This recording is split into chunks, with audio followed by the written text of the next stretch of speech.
So, PGI is going to be dropping a public test patch on us in a couple of hours, actually, with a new system being referred to as Energy Draw, designed to replace Ghost Heat. A lot of people are calling it Ghost Heat 2.0. We'll see how true that is. What a lot of people are hoping for it is two things. One is to increase time to kill, make it take longer to kill mechs by reducing the size of alpha strikes.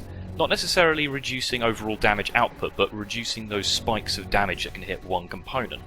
And the second thing that some people are hoping for, may or may not be delivered, is to encourage broader builds, different brackets of ranges for mechs. So, for instance, at the moment, bracket building is terrible. Don't do it. You should be able to bring all of your weapons to bear at your desired optimal range. A lot of this is to do with how the heat system in tabletop has been interpreted.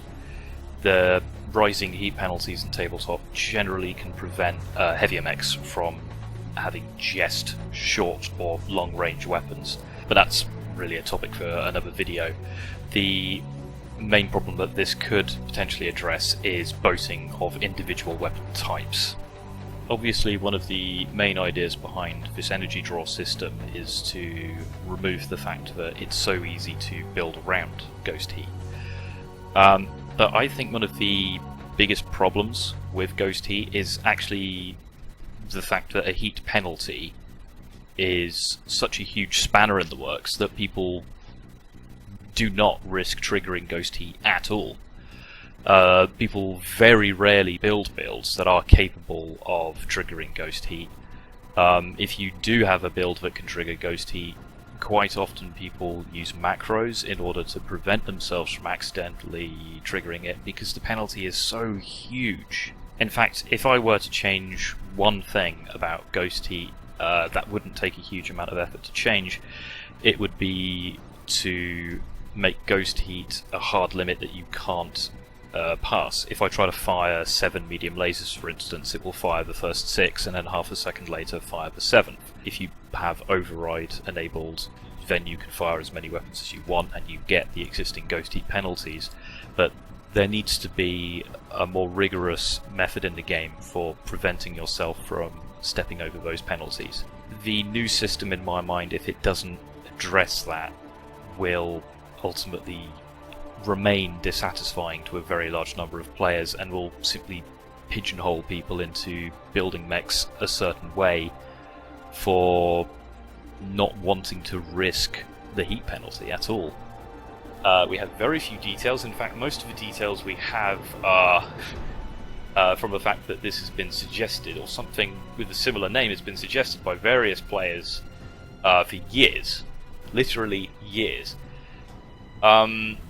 So we've got their proposals to work off of, because possibly PGI has read those and are using those proposals.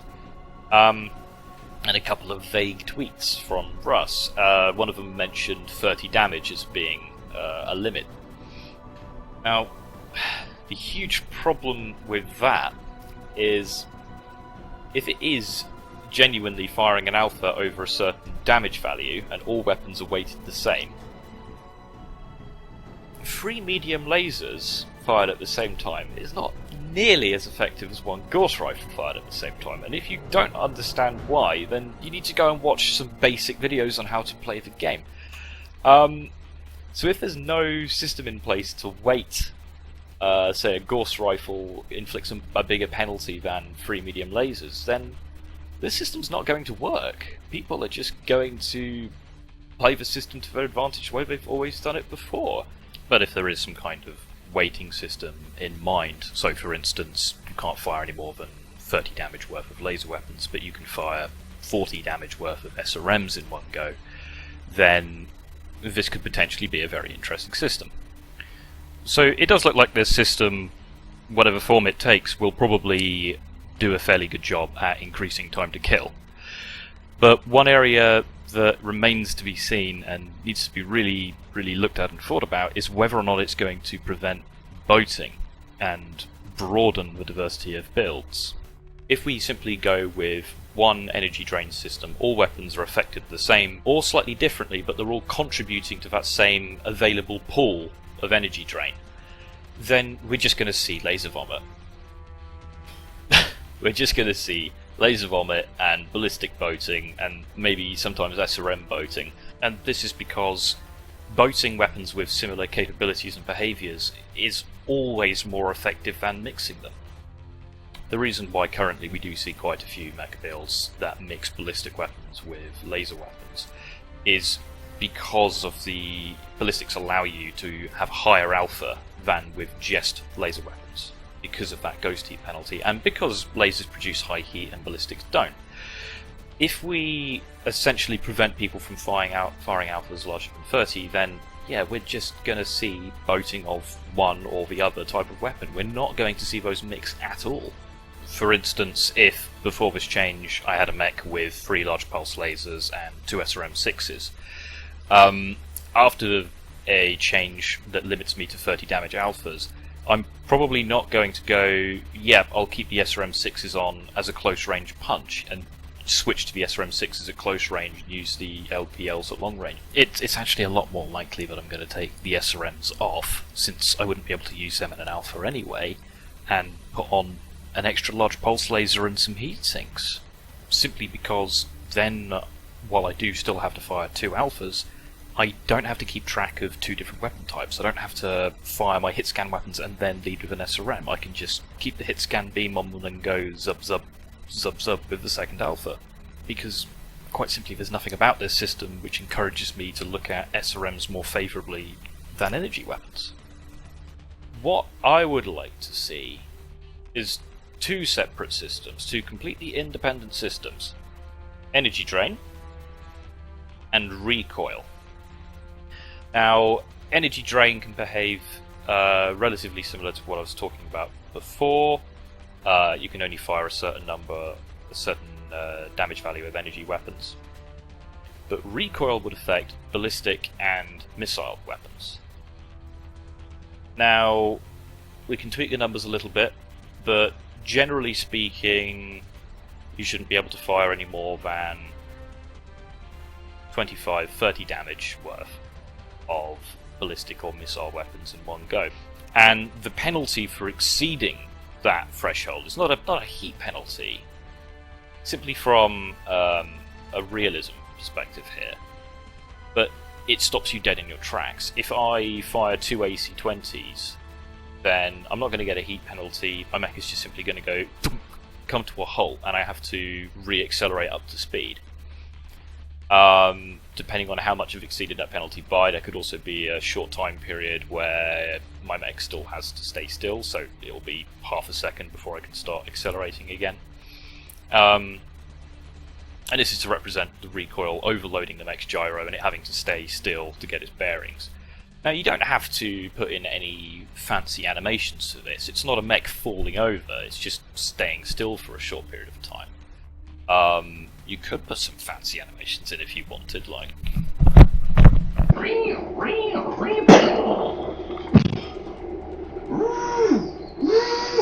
Moving on.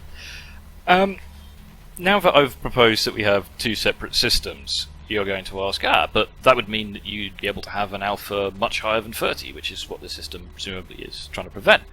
Yes, which is why I'm going to suggest something which will probably make people hate me, which is that this energy draw system shouldn't be trying to limit people to 30 damage of energy weapons. It should be trying to limit them to about 20.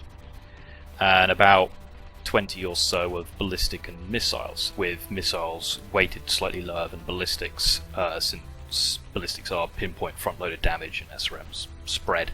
So you could take more SRMs than you could ballistics with this system. The other thing you'll no doubt notice is that this would make mechs that only have energy hardpoints at a significant disadvantage, which is why I would suggest quirks be applied to mechs to increase their reactor draw thresholds, and for some ballistic boating mechs the recoil thresholds could be raised as well. I think it's also worth noting that both from a gameplay and a realism standpoint, Gauss rifles and PPCs could straddle both energy draw and recoil systems. They could chip into both of those. this would discourage an excessive amount of laser and Gorse vomit, which has been a problem at various points, and of course Gorse and PPC being combined together. Ultimately, this idea isn't particularly close to my heart. It's more born out of not wanting to see builds further squeezed down into you either take just energy or you either take just missile and ballistic. To try and spread that out a little bit, and also because the whole, oh, you fired too many ballistic weapons, therefore your reactor is using too much power, so it's heating up more, doesn't make any sense at all, because it's a giant cannon, not something that a fusion reactor is needed to power. But hey ho, at the end of the day, gameplay comes before realism. But when realism can inform interesting game mechanics, it needs to be paid attention to. Anyway, I'm looking forward to seeing how this system turns out. I would love to hear all of your opinions on the inane ramblings you've just seen. And happy hunting, MechWarriors!